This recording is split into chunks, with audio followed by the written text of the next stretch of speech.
Assalamualaikum. Jadi aku Anwar Said yang akan menceritakan perjalanan aku daripada Malaysia ke Mekah melalui 14 buah negara. Tak, gurau. Sebenarnya kat sini aku nak cerita sikit tentang pengalaman aku backpack selama 6 hari dalam Malaysia pada waktu tu tahun 2016, hari pekerja 1 Mei. Kira macam acah-acah backpacker lah, sebab masa tu zaman-zaman backpack kan. So masa tu aku bertiga dengan sahabat-sahabat aku, Daus dan juga Bedot. Tujuan asal tu sebenarnya nak pergi escape theme park kat Penang. Masa tu plan pun tak berapa nak plan sangat lah, sebab kira macam masa tu apa orang cakap, otak seminit lah. Dan masa tu kita orang naik kereta api, tak naik bas, sebab masa tu kereta api lagi murah dan rasanya lagi adventure. Masa tu kita orang memang tak ada plan nak book apa-apa kecuali tiket kereta api dan juga tiket escape. Sebab kata Sahari Suzaimah, kalau nak rasa adventure tu tak payah nak plan apa-apa, cuba pergi je terus. Ya memang masa tu kita orang rasa lah benda tu, walaupun dalam Malaysia je, adventure tu. So kat sini aku nak ceritakan sedikit pengalaman aku yang tak seberapa lah kan pada waktu tu. Masa tu perjalanan kereta api tu memang sangat lama, lebih 12 jam. Tak silap, lepas setengah pagi sampai ke sana hampir pukul 12 malam. So memang lebih 12 jam, memang lama lah dalam tu. Kita orang dah tidur berkali-kali pun tak sampai-sampai lagi. Masa tu pula kereta api dia ada rosak tau dekat stesen Gemas. Tak pasti dia rosak ataupun dia buat service maintenance kat situ kebiasaannya. Tapi masa tu dalam 2 jam dekat situ memang berhenti, memang lama, dah melanguk, dah siap bergambar apa semua keluar daripada kereta api.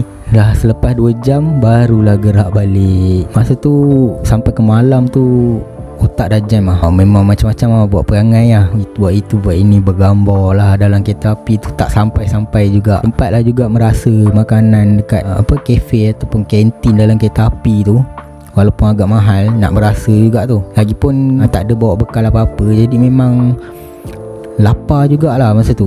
So masa tu sampai dekat pukul 12, memang pengangkutan awam lain tak ada, seperti bas ke apa tak ada nak masuk. Kita orang nak masuk pulau ni, tujuannya nak pergi Teluk Bahang, tapi masa tu kita orang dapat masuk pulau dulu pun cukup lah kan. So terpaksalah ambil teksi. Masa tu Uber dengan Grab dah ada, cuma macam tak berapa nak digunakan sangat lah.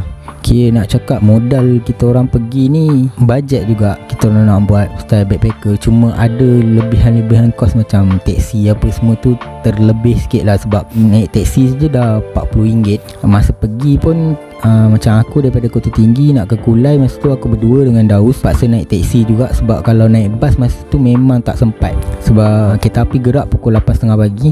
So kalau bas tu dalam pukul 7, dalam sejam setengah memang tak sempat nak sampai Kulai, stesen KTM Kulai masa tu. So kita orang terpaksa booking teksi awal-awal. So masa tu pun dalam RM40 kot rasa harganya. Bila dah naik teksi tu, dah masuk pulau, borak lah dengan pakcik teksi tu. Pakcik teksi tu pun offer lah nak berhenti kat hotel mana-mana ke, gantilah satu hotel ni. Bedot dia naik, tanya-tanya hotel tu full book.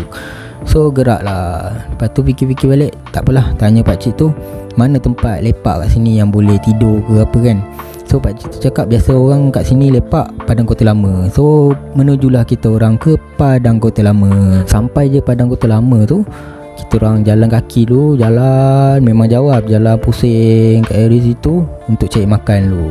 Dan jumpalah kedai makan nasi kandar. Kita orang perkenal dulu nasi kandar. Lepas tu dah lepas makan, kita orang jalan cari 7E ke kedai sebeneka. Lepas tu kita orang jumpalah kedai sebeneka 24 jam, semata-mata untuk mencari sikat. Lepas dah jumpa sikat tu, kita orang pun balik pada Padang Kota Lama tu. Kita orang cari tandas awam.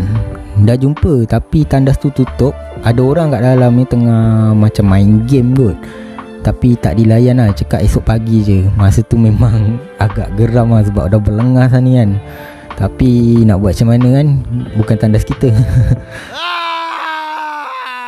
So baringlah dekat tepi tebing pi laut tu, lalas tertidur. Tapi Alhamdulillah masa tu tak ada apa-apa jadi lah, kecurian ke apa kan. Sebab memang dah penat gila dah masa tu, memang dah ngantuk lah. Sebenarnya kita orang datang ni bawa action cam, dah standby apa semua, tapi footage tu still tak apa-apa nak ada tau. Sebab yelah macam aku sendiri bawa action cam, tapi memory card jaga tak nak bagi penuh, sebab nak gunakan masa escape tu nanti kan. Bateri pun satu je, sayang juga tak ada momen-momen. Lepas tu masuk hari kedua, lepas subuh tu kita terus cari bas pergi ke Teluk Bahang. Dah sampai Teluk Bahang tu, kita orang pun carilah hotel kan. Cari, tak ingat nama hotel tu. Kita orang jumpa, memang agak murah dan akak yang jaga hotel pun memang baik hati. Tapi masa tu full lagi, kosong dalam pukul 2 lah boleh masuk. Kita pun decide untuk makan dulu lah, lepak masjid atau surau kan. Masa tu juga cari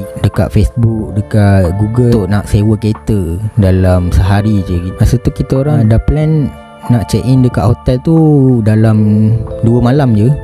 Lepas tu selebihnya tu fikir-fikir lain lah.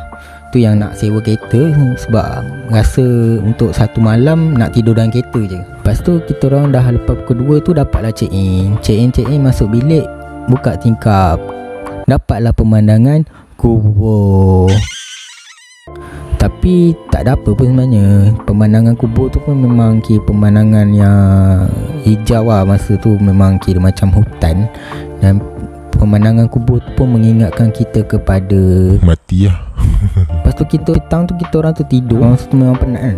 Bila tu tidur sedar-sedar dah malam. So kita orang dah sedar dah malam tu rasa macam kecewa juga sebab apa yang kita buat ni tak ada apa pun satu hari ni kan. Just cari hotel tidur je untuk hari siang tu. So masa tu turunlah cari makan. Masih baik ada yang buka lagi. Kita orang makan apa semua, balik hotel tidur balik. Esok paginya tu hari ketiga, kita orang dah bangun, pergi sarap dulu dan kita orang berjalan kaki dalam beberapa kilometer lah untuk pergi ke escape. Masa tu dah booking untuk escape untuk hari tu, escape theme park.